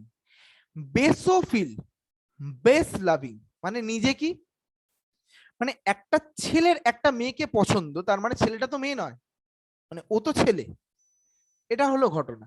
তার মানে বেসোফিলের যে গ্র্যানিউলস গুলো, they are as it is not base, they are actually acidic, that's why they loves base. Okay, eosinophil মানে ইওসিন একটা অ্যাসিডের নাম, তো ইওসিন দিয়েই এটাকে স্টেইন করা হয় অ্যাকচুয়ালি, তাই জন্য এটার নাম ইওসিনোফিল। ইওসিন একটা অ্যাসিড, তার মানে ইওসিন লাভিং মানে অ্যাসিড লাভিং, তার মানে নিজে কি, সে নিজে একটা বেস। নিউট্রোফিল মানে নিউট্রাল থাকছে, একে দিয়েও স্টেইন হচ্ছে ওকে দিয়েও স্টেইন হচ্ছে, তাহলে সেটাকে বলবো নিউট্রোফিল, মানে নিউট্রাল থাকতে পছন্দ করে, দুটোরই সেম অ্যামাউন্ট রয়েছে। তার মানে মানে যদি আমি বলি ধরো আমার মানে পাশের বাড়ির লোক, মানে ধরো আমার দুটো টিমের লোক রয়েছে, আমার ইন্ডিয়া আর অস্ট্রেলিয়ার খেলার দুজন সাপোর্টার রয়েছে, মানে এইখানে ধরো 10টা সাপোর্টার ইন্ডিয়ার, 10টা সাপোর্টার অস্ট্রেলিয়ার, ঠিক আছে? তো ইন্ডিয়ার 10টা সাপোর্টার আর অস্ট্রেলিয়া মানে দুটো আলটিমেটলি নিউট্রালাইজ করে যাচ্ছে। এবার তাহলে আমি কি বলবো, তাহলে কি কোনো সাপোর্টার নেই, মানে আলটিমেটলি আমার মানে জিতে যাবে কে ভোটে, ইন্ডিয়া না অস্ট্রেলিয়া? কেউই জিতবে না, কারণ এটা জিরো। এটা আর একটা কেসে কি হতে পারত, কোনোই সাপোর্টার নেই, কোনো দলের কোনো সাপোর্টার নেই, আর দুটো দলের সমান সাপোর্টার রয়েছে, এই দুটো ক্ষেত্রে টাই হতে পারে। কিন্তু নিউট্রোফিলের ক্ষেত্রে কিন্তু টাইটা ওই ফার্স্ট কেসের জন্যই হয়, যার জন্য ওর ইওসিনোফিলের যে গ্র্যানিউলস সেটাও ওর হাফ থাকে, বেসোফিলের যে গ্র্যানিউলস সেটাও ওর হাফ থাকে, সেটা মিলে আলটিমেটলি ওকে নিউট্রাল করছে, ঠিক আছে? এবার এ গ্র্যানুলোসাইট, এ কথাটা মানে ওর অ্যাবসেন্স, মানে যখন আমরা বায়োলজিতে এ গ্র্যানুলোসাইট, এ সেলুলার, এ নিউক্লিয়েটেড এগুলো যখন দেখবো, এ মানে হলো অ্যাবসেন্ট, ঠিক আছে? মানে এটা থেকে গ্র্যানিউলস থাকে না, ঠিক আছে? সাইটোপ্লাজমের মধ্যে গ্র্যানিউলস প্রেজেন্ট হয় না। তো এইখানে একটা মানে দেখো তোমরা, মোনোসাইট লিম্ফোসাইট থাকছে। লিম্ফোসাইট দু রকমের, B lymphocyte, T lymphocyte. B লিম্ফোসাইটের নাম হয়েছে কারণ বোন ম্যারোতে গিয়ে এটা তৈরি হয়েছে, আর টি লিম্ফোসাইটের নাম হয়েছে কারণ এটা থাইমাসে গিয়ে ম্যাচিওর হয়েছে। বোন ম্যারোতেই তৈরি হয়েছে কিন্তু থাইমাসে গিয়ে ম্যাচিওর হয়েছে। এবার খুব ইন্টারেস্টিং ব্যাপার, বি লিম্ফোসাইটকে আমি দু রকম ভাগে ভাগ করতে পারি, একটা হলো প্লাজমা, একটা হলো মেমারি। এইবার প্লাজমা কি, ধরো তোমার বাড়িতে একটা রাস্তা দিয়েই চোর এসছে কোনো কারণে, কোনো ধরো কোনো বাড়ির গেট খোলা ছিল, সেখান দিয়ে চোর এসছে, বা চোর কোনো একটা প্ল্যানিং করে নিয়েছে, সেখানে তোমার বাড়িতে চোর এসছে। তো তুমি কি প্রথমবার জানতে পারবে যে কোথায় তোমার মানে অ্যাকচুয়াল মানে চোরটা কোথা দিয়ে ঢুকলো বা কিভাবে কি হচ্ছে, সেটা কি তুমি জানতে পারবে? প্রথমবার কিন্তু তুমি সেইটা সম্পর্কে অ্যাওয়্যার থাকবে না, যে অ্যাকচুয়াল চোরটা কোথা দিয়ে ঢুকলো, কি হলো ব্যাপারটা, সেটা কিন্তু জানতে পারবে না। কিন্তু যখন তুমি দেখবে চোরটা ঢুকছে, তুমি কিন্তু প্রিকশন নেবে, ওকে তাড়াবে বা ওকে মারবে, যাই হোক, বা ওকে ধরে রেখে দেবে, পুলিশ রাখবে, এইগুলো হলো পরের কেস। কিন্তু ফার্স্ট অফ অল কিন্তু তুমি ওটা জানতে পারবে না। কিন্তু সেকেন্ড টাইম যদি সেম রাস্তা দিয়েই সেম চোরই ঢোকে, তাহলে তুমি কিন্তু একদম ট্র্যাক করে ফেলবে যে ওই রাস্তা দিয়ে কিন্তু ঢোকার ট্রাই হবে, তুমি কিন্তু অ্যাওয়্যার থাকবে, তাই তো? তো প্রথমবার যে কেসটা হয়, প্রথমে জানে না, সেটার এগেইনস্টে আমার যে ইমিউনিটিটা তৈরি করতে হয় বাইরে থেকে ইনভেডার্সদের এগেইনস্টে, that is plasma B cells, plasma B lymphocytes, ঠিক আছে? কিন্তু যখন আমার মনে রাখতে হবে যে হ্যাঁ সেই চোরটা তো এইভাবেই তোর অ্যাটাক করেছিল, তাহলে that is memory B cells, memory B lymphocytes. তো এতটা অবধি আশা করি ক্লিয়ার করতে পেরেছি, সরি। এবার চলে আসছে টি লিম্ফোসাইট। টি লিম্ফোসাইটও তিন রকমের হয়, কিলার, হেল্পার, সাপ্রেসার। তোমরা লোকাল ট্রেনে সবাই যাতায়াত করেছো, লোকাল ট্রেনে সকলে যাতায়াত করেছো। তো এইখানে লোকাল ট্রেনে ঝগড়া হলো আমাদের বোঝার টপিক। লোকাল ট্রেনে যখন ঝগড়া হয় বা কোনো পকেটমার ধরা পড়ে, তখন তিন ধরনের লোক থাকে সেখানে। একটা হলো দাদা মানে নিজে প্রচন্ড মারছে, পকেটমারটাকে প্রচন্ড মারছে, এরকম দু চারজন লোক তুমি পেয়ে যাবে। আর একটা লোক থাকে যে বলবে যে মানে হাত থাকতে মুখে কেন, মেরে দিন আর কি, মানে ফাটিয়ে দিন মেরে, এরকম ধরনের লোক থাকবে। আর এক ধরনের লোক থাকবে, দাদা মানুষ তো এত মারবেন না, ছেড়ে দিন। এই তিন ধরনের লোক তুমি দেখতে পাবে। তো প্রথমটা হলো কিলার, কিলার টি লিম্ফোসাইটস। দ্বিতীয়টা হলো হেল্পার, মানে ও কিন্তু নিজে কিল করছে না, ও কিন্তু হেল্প করছে, ঠিক আছে? থার্ডটা হলো সাপ্রেসার, ইমিউনো মানে ইমিউনোজেনিক যে ঘটনাগুলো সেগুলোকে সাপ্রেস করবে, মানে কমিয়ে দেওয়ার চেষ্টা করবে। তাহলে টি লিম্ফোসাইটের যে কিলার জিনিসটা, সেটা কি কিল করবে, বাইরের ইনভেডেড যে অ্যান্টিবডিজ বা বাইরের যে আমার ইয়েগুলো রয়েছে সেগুলোকে। হেল্পার যেটা, সে কি করবে, ওকে হেল্প করবে কিল করতে।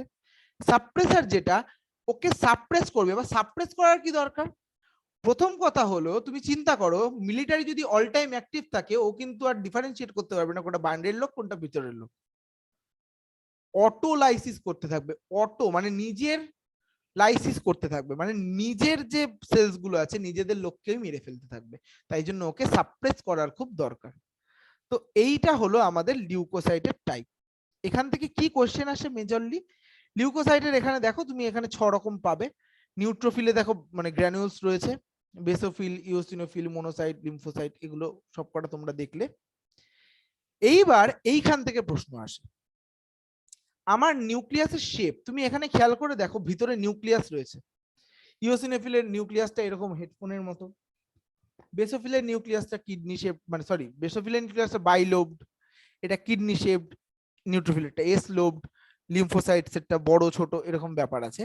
এইটার যে নামগুলো মনে রাখার জন্য মনে রাখতে হবে, একবার মনকে নদী মে বাস লোড়ে, মানে আমার মনের যে নদী বইছে সেটাতে তুমি থেকে যাও, মানে কেউ কাউকে বলছে আর কি। একবার মনকে নদী মে বাস লোড়ে, মানে তুমি আমার মনের নদীতে থেকে যাও। এবার এক দিয়ে হয়ে যাবে ইওসিনোফিল, বার দিয়ে হয়ে যাবে বাইলোবড, মন দিয়ে হয়ে যাবে মোনোসাইট, কে দিয়ে হয়ে যাবে কিডনি শেপড, নদী দিয়ে হয়ে যাবে নিউট্রোফিল, মে দিয়ে হয়ে যাবে মাল্টিলোবড, বা দিয়ে হয়ে যাবে বেসোফিল, এস দিয়ে হয়ে যাবে এস শেপড। এটা আবার ট্রাইলোবড হয়, অ্যাকচুয়ালি নিচে একটা লোব, মানে মাঝখানে একটা লোব, তার উপরে একটা lobe, this is S shaped.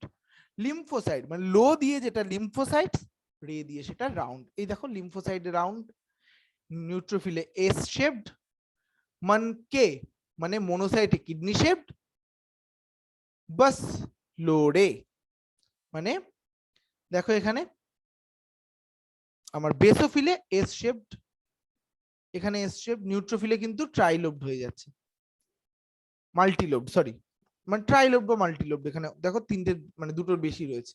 আর ইওসিনোফিলে বাইলোবড একবার। তো এতটা আই গেস ক্লিয়ার করতে পেরেছি। আর একটা কোয়েশ্চেন আসে, হুইচ ইজ, কোনটার পরিমাণ বেশি থাকে, এইখানে দেখো আমি চার্টের মধ্যে দিয়েছি, তাও এই যে মোনোসাইট 6 থেকে 8%, লিম্ফোসাইট 20 থেকে 25%, নিউট্রোফিল 60 থেকে 65%, ইওসিনোফিল 2 থেকে 3%, বেসোফিল 0.5 থেকে 1%। কিন্তু আমার নিটে কিন্তু এই পার্সেন্টের নাম্বারটা আসে না, কোনটা বেশি আছে কোনটা কম আছে, এটা ধরো গ্রেটার দেন লেস দেন দিয়ে দিয়ে দিল, তখন কি হয় মনে রাখবে, সেটারও একটা ট্রিক রয়েছে। নালে মে ইস বার জরুর জানা, মানে শাদি মে জরুর আনা বলে একটা সিনেমা আছে, তো নালে মে ইস বার জরুর জানা, না লে মে ইস বার এইটুকু মনে রাখলেই হবে। না লে মে মানে নিউট্রোফিল, লে মানে লিম্ফোসাইট, মে মানে monocyte, is for eosinophil, bar for basophil. এতটা আমি ক্লিয়ার করতে আই গেস পারলাম। তো তোমরা এতটা অবধি পড়বে, এইটা পড়লে কিন্তু পুরো আমার ডাব্লিউবিসির কম্পোজিশন বা ডাব্লিউবিসির যে যত রকম মানে কোয়েশ্চেন আসতে পারে এখান থেকে বাইরে, এই দুটো থেকেই মেজরলি কোয়েশ্চেন আসে, বাকিটা কিন্তু তোমার মানে এই দেখো এই চারটা এবার তোমরা নিজেরাই মানে কমপ্লিট করতে পারবে। যেমন ধরো ক্যারেক্টার যদি দেখি, পার্সেন্টেজ তোমার জানার দরকার নেই, তোমার জাস্ট কোনটা বেশি কোনটা কম জানতে পারবে। গ্র্যানিউলস কোনটার মধ্যে প্রেজেন্ট আছে, গ্র্যানিউলস মানে যেগুলো এক গ্র্যানুলোসাইট তার মধ্যে প্রেজেন্ট নেই, যেমন ধরো লিম্ফোসাইট, মোনোসাইট, যেগুলো গ্র্যানিউলস মানে আমার মানে গ্র্যানিউলস হলো গ্র্যানুলোসাইট তার মধ্যে প্রেজেন্ট আছে, যেমন ইওসিনোফিল, বেসোফিল, নিউট্রোফিল। আমার এদিকে দেখো staining of cytoplasm, staining of cytoplasm কি, স্টেইন করলে কোনটা বেসোফিলিক কোনটা বেসোফিলিক, মানে সাইটোপ্লাজম বলছি কিন্তু, সাইটোপ্লাজম নট দ্য গ্র্যানিউলস। প্রথম কথা মনে রাখতে হবে এখানে স্টেইন কে নেয়, যেখানে গ্র্যানিউলস থাকবে না সেখানে সাইটোপ্লাজম, যেখানে গ্র্যানিউলস থাকবে সেখানে গ্র্যানিউলস। নিউক্লিয়াস শেপ তোমরা জানি, site of formation very much important, এইটা মনে রাখবে, lymphocyte, lymph node, spleen, thymus, tonsil, Peyer's, patches, bone marrow.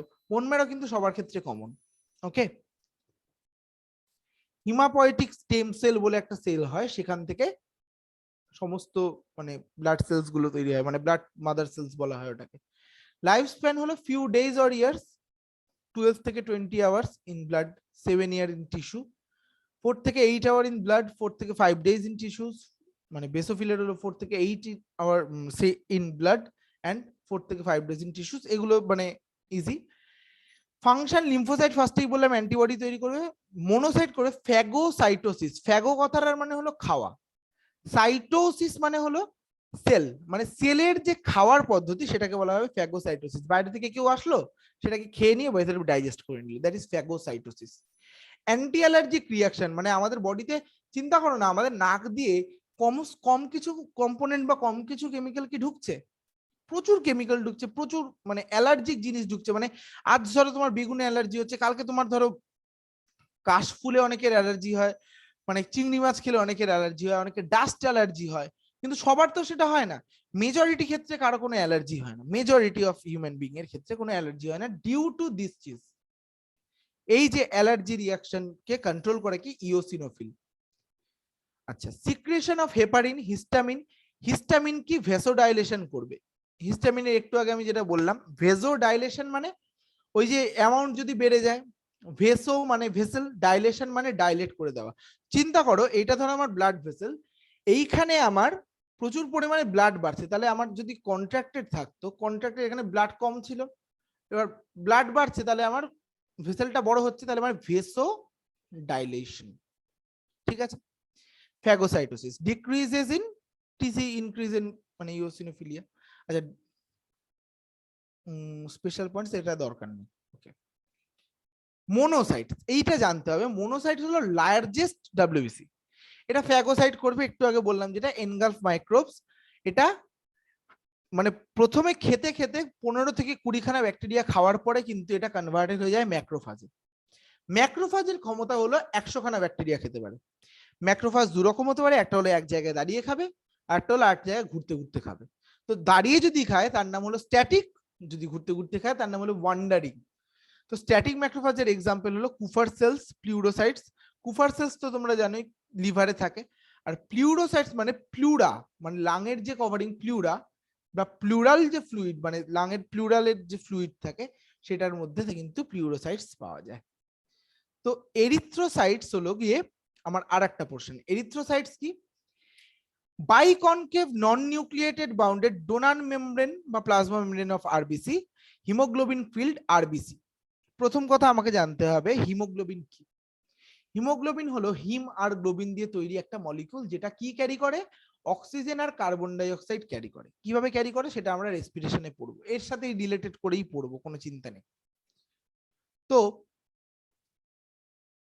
এরিথ্রোসাইটস কি? এরিথ্রোসাইটস হলো আমার একটা সেল রয়েছে, সেই সেলটা, আচ্ছা এরিথ্রোসাইট মানে নিউক্লিয়াস নেই, তাহলে এটাকে আমি কি বলতে পারি? Anucleated cell.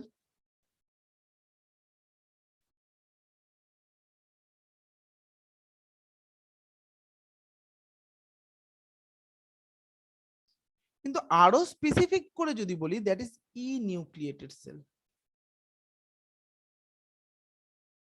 ওয়াই?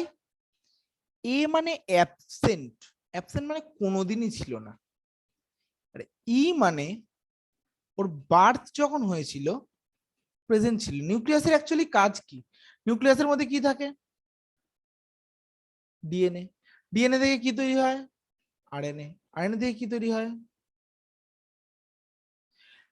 যদি ডিএনএ থেকে সমস্ত আরএনএ তৈরি করে ফেলে, সমস্ত প্রোটিন তৈরি করে ফেলে, মানে চলো চিন্তা করো আমার বাড়িতে কাজের মাসি আসবে না, একদিন কাজের মাসি আসবে না। কাজের মাসি যদি আমার দুদিনের রান্না করে রেখে ফ্রিজে রেখে দিয়ে যায়, তাহলে কাজের মাসে যদি থাকেও আমার সুবিধা, না থাকেও আমার অসুবিধা নেই।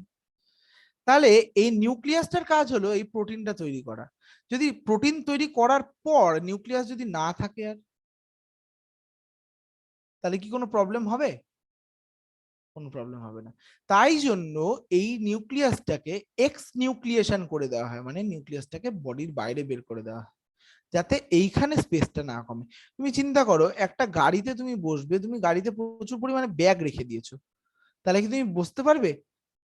এই ব্যাগগুলোকে বের করে দিলে আমার লোকগুলো বসে বসে যেতে পারবে। ঠিক আছে, এবার এই ব্যাগগুলো বের করে দিবে মানে কেন আমি লোককে বসাবো কেন? এখানে লোকগুলো কে? Carbon die oxide, oxygen, haemoglobin, এই তিনজনকে যত বেশি সম্ভব ক্যারি করবে, তাই জন্য কিন্তু ও এই নিউক্লিয়েটেড হয়ে যায়। জন্মের পর থেকে যত প্রোটিন আছে সব সিনথেসিস করার পরে ও ডিএনএ কে বের করে দেয়। খুব স্বার্থপর সেল। ঠিক আছে।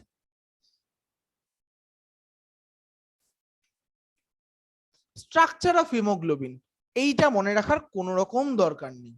আমি শুধু একটা জিনিস বলবো, সেটা মনে রাখবে, তাহলে যদি এইখান থেকে কোশ্চেন আসে সেটা তোমরা করতে পারবে।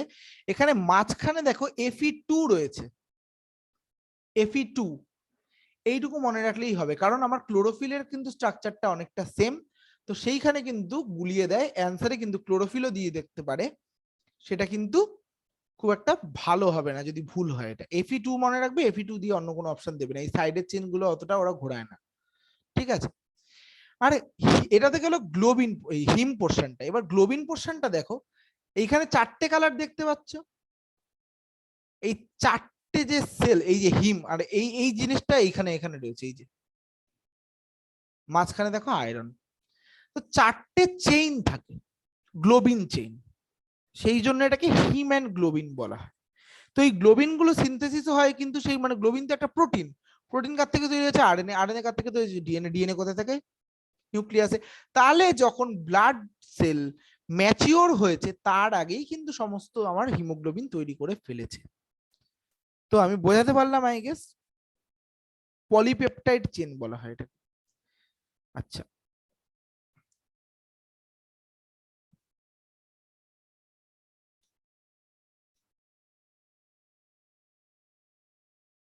এরিথ্রোসাইটস, আচ্ছা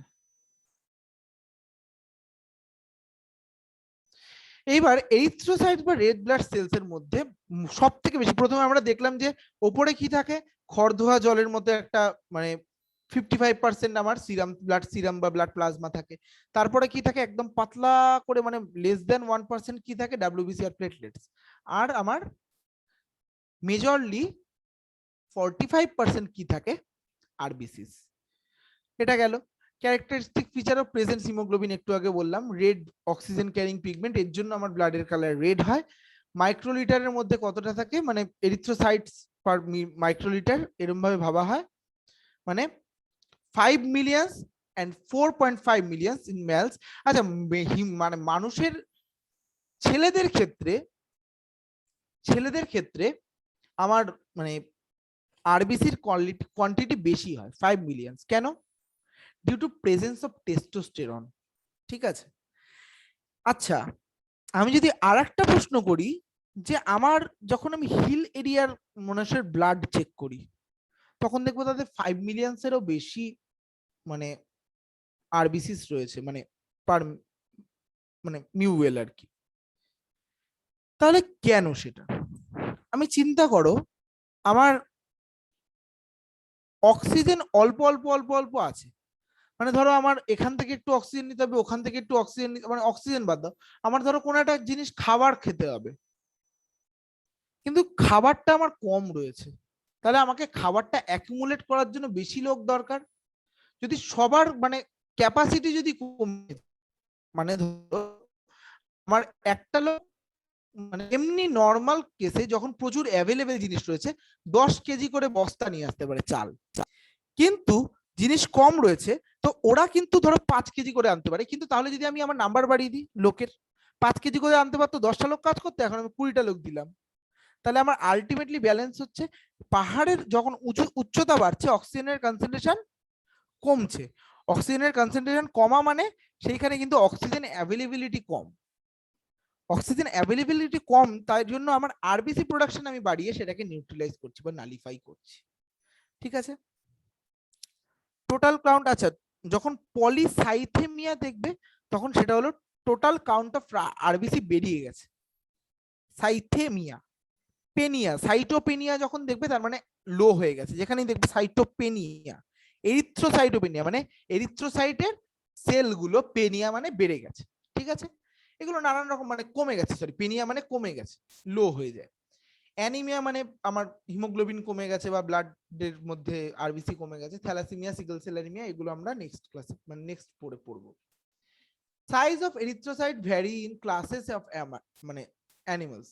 দেখো সবার ক্ষেত্রে কিন্তু আমার বাইকনকেভ কিন্তু হয় না, বাইকনকেভ কিন্তু সবার ক্ষেত্রে হয় না, ওভাল বাইকনভেক্স হয়। কাদের ক্ষেত্রে হয়? ধরো ফিশেস, অ্যাম্ফিবিয়ান্স, রেপটাইলস, বার্ডস, এদের কিন্তু নিউক্লিয়েটেড হয়, মানে নিউক্লিয়াসও থাকে, ওভালও থাকে, বাইকনভেক্সও থাকে। কিন্তু ম্যামালসের ক্ষেত্রে ইনিউক্লিয়েটেড, বাইকনকেভ আর সার্কুলার হয়।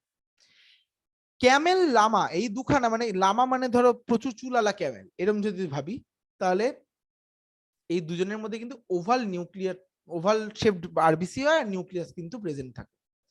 হিউম্যান এরিথ্রোসাইটের মেজারমেন্ট, এটা আমি কিছু বলছি না, 7 থেকে 8 মাইক্রোমিটার হয় ইন ডায়ামিটার, 2 থেকে 3 মাইক্রোমিটার, এখানে 2 থেকে 3 হতে পারতো মাইক্রোমিটার থিকনেস হয়। আর ওল্ড ড্যামেজ এরিথ্রোসাইটস, ফ্যাগোসাইটোসিস এন্ড একটু আগে ম্যাক্রোফাজ পড়লাম না আমরা, সেটাই কিন্তু মানে বয়স্ক আরবিসি গুলোকে খেয়ে নেয়, যাতে ওইটা কোনো রকম মানে জায়গা মানে কনজিউম করে না থাকে, তাই জন্য এটাকে খেয়ে নেয়। পিগমেন্ট পার্টকে পরফাইরিন অফ হিমোগ্লোবিন বলা হয়, যেটা মানে হিমোগ্লোবিনের মানে পিগমেন্টের জন্য দায়ী। আচ্ছা, single RBC yellowish red colour হয়, খুব ইম্পর্টেন্ট পয়েন্ট। সিঙ্গেল আরবিসি কিন্তু গ্রুপে থাকলে তখন সেটাকে রেডিশ দেখায়, রেড দেখায়। তাহলে আরবিসি সব থেকে বড় কার মধ্যে দেখা যায়? অ্যামফিবিয়া। সব থেকে স্মলেস্ট কার মধ্যে দেখা যায়? মানে মাস্ক ডিয়ার। আর ম্যামালসদের মধ্যে সব থেকে বড় আরবিসি দেখা যায় এলিফ্যান্টের গ্র্যাভিয়াট অফ আরবিসি বলা হয়। স্প্লিন এগুলো হলো সব মানে মানে একদম স্ট্রেট কাট অ্যান্সারের জন্য কয়েকটা পয়েন্ট দিয়ে দিয়েছি। লাইফ স্প্যান অফ আরবিসি হয় 120 দিন, ফ্রগের মধ্যে 10 দিন, র্যাবিটের মধ্যে 80 দিন। এইগুলো বেশি মানে কঠিন করে বা লাভ নেই, এগুলো একদম ইজি পোর্শন। আচ্ছা, রেডিও অ্যাক্টিভ মেথড মানে ক্রোমিয়াম মেথড দিয়ে এটাকে তৈরি, আরবিসি কতটা রয়েছে সেটাকে মেথড করা হয়। মানে এটা অ্যাকচুয়ালি একটা মানে কিট থাকে, সেই কিটটার মধ্যে অ্যাকচুয়ালি একটা মানে এরকম ধরো মোবাইলের মধ্যে একটা কিট থাকে, সেখানে একটা তোমার মানে মাঝখানে একটা মানে দণ্ড থাকে যেটার একটা কালার থাকে, সেই কালারটাকে মানে আর মানে পাশে আর একটা মানে ফাঁকা চ্যানেল থাকে। আচ্ছা, আমি এটা এঁকে বোঝাই তাহলে সুবিধা হবে বুঝতে।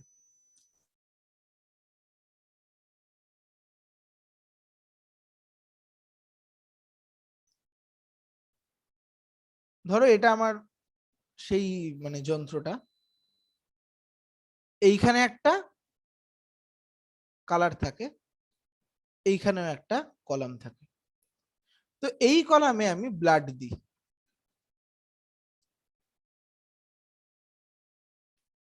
এইটাতে তো আমার ব্লাড রয়েছে।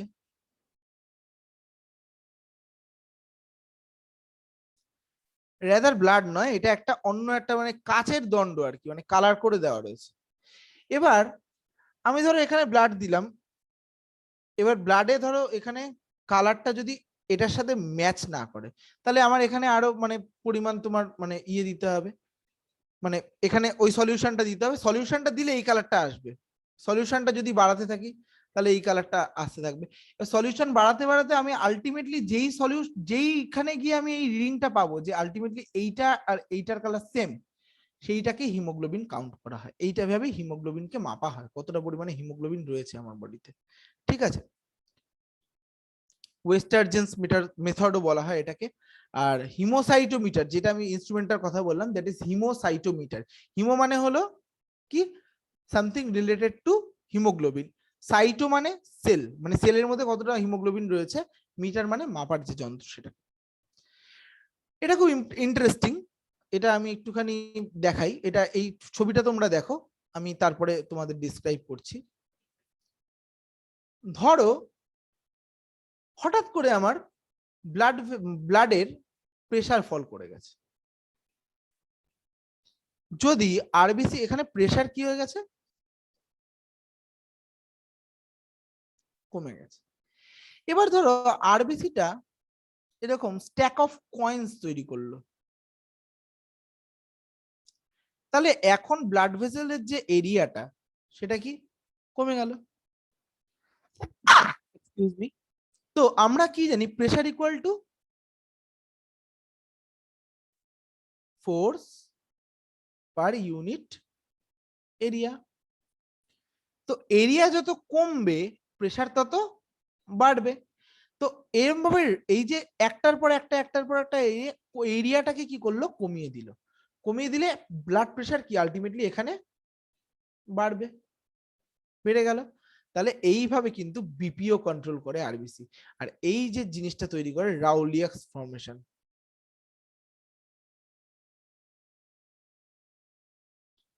এটাকে বলা হয় রাউলিয়াক্স ফর্মেশন। দেখো একটার উপরে একটা একটার উপরে একটা এরকম ভাবে তৈরি করেছে। ঠিক আছে, ওকে। দেখো মানে ব্লাড প্রেশারটাকে মেনটেন করার জন্য এখানে লেখা আছে ফাইব্রিনোজেন ফেভারস রাউলিয়াক্স ফর্মেশন, মানে ওর ভেতরে যে ব্লাড প্লাজমার যে ফাইব্রিনোজেন যেটা রয়েছে, ফাইব্রিনোজেন মানে ইনঅ্যাক্টিভ ফাইব্রিন, সেটা কিন্তু রাউলিয়াক্স ফর্মেশনে হেল্প করে। কিন্তু অ্যাক্টিভ ফাইব্রিন কখন রাউলিয়াক্স ফর্মেশনে হেল্প করে না, মানে ব্লাড ক্লটিং এর সময় মানে আরবিসি কে জমতে হেল্প করে। আমরা নেক্সট ক্লাসে পড়বো এটা। এবার চলে আসছি স্কুইজিং অফ আরবিসি। দেখো আমাদের যে ব্লাড ভেসেল সেটা আমি একটু আগে বললাম কখনো ন্যারোয়ার কখনো ব্রডার হয়। তো ন্যারোয়ার ক্যাপিলারিজ দিয়ে যখন ব্লাডটা যায় তাহলে আরবিসি কে একটুখানি কাত হতে হয়, মানে ভিড় ট্রেনে আমি উঠতে গেলে আমি স্ট্রেট উঠতে পারবো না, আমাকে একটু বেঁকে ঠেকে উঠতে হবে। তো আরবিসিও ঠিক সেরকম ভাবেই পাস করে। তো আর এটা হলো এতটা। আর একটা জিনিস আমি বলি, আমার আরবিসি কিভাবে তৈরি হয়। কিডনি থেকে একটা হরমোন বেরোয়, that is named erythropoietin. Erythropoietin blood ফ্লোতে গিয়ে বোন ম্যারোতে আমার আরবিসি ফরমেশনটাকে কিন্তু বাড়িয়ে দেয়। তো টাইম রিকোয়ার্ড ফর 72 আওয়ার্স তৈরি করতে। এপিফাইসিস অফ বোন আমরা যখন বোনটা পড়বো নেক্সট কয়েকটা ক্লাসের মধ্যেই পড়বো। লাইফ স্প্যান কত হয় 120 ডেজ। ক্লিয়ার? এবার fate of RBC. Fate of RBC মানে আমি একটু আগে কুফার সেলস বললাম কোথায় থাকে, লিভারে। তো লিভারে আলটিমেটলি আরবিসি কিন্তু নষ্ট হয়। ফ্যাগোসাইটোসিস করা হয়েছে, কে করেছে? ম্যাক্রোফাজ। সেটাকে কুফার সেলটাই অ্যাকচুয়ালি ম্যাক্রোফাজ। সেইটা কিন্তু দুটো ভাগে ডাইজেস্ট করে দিয়েছে, একটা হলো হিম একটা হলো গ্লোবিন, মানে প্রোটিন পোর্শন একটা নন প্রোটিন পোর্শন। এই হিমটার মধ্যে থেকে আয়রনটা অ্যাবজর্বড হয়ে যাবে বোন ম্যারোতে। বিলিরুবিন বিলিভার্ডিন তৈরি হয়ে লিভারে বাইল পিগমেন্ট হিসাবে কাজ করবে, বাইল পিগমেন্ট হিসাবে কাজ করবে। আর গ্লোবিন কিন্তু হাইড্রোলাইসিস হয়ে, মানে যেহেতু প্রোটিন সেটা ওর পলিমার থেকে মোনোমার তৈরি করবে। তো মোনোমার তৈরি করলে আলটিমেটলি সেই আরবিসিটা পুরোপুরি নষ্ট হয়ে গেল। তার মানে বোন ম্যারোতে, এটা কিন্তু একটা প্রশ্ন আসতে পারে, বোন ম্যারোতে আরবিসির কোন পোর্শনটা অ্যাবজর্বড হয়? That is iron. ঠিক আছে, রেস্ট পোর্শনটা কোথায় যায়? বিলিরুবিন বিলিভার্ডিন মানে বাইল পিগমেন্ট মানে বাইল জুসে চলে যাবে। গ্লোবিনেরটা পোর্শনটা কোথায় যায়? হাইড্রোলাইসিস হয়ে অ্যামাইনো অ্যাসিড তৈরি করে। তো আই গেস এতটা অবধি সবাই বুঝতে পেরেছো।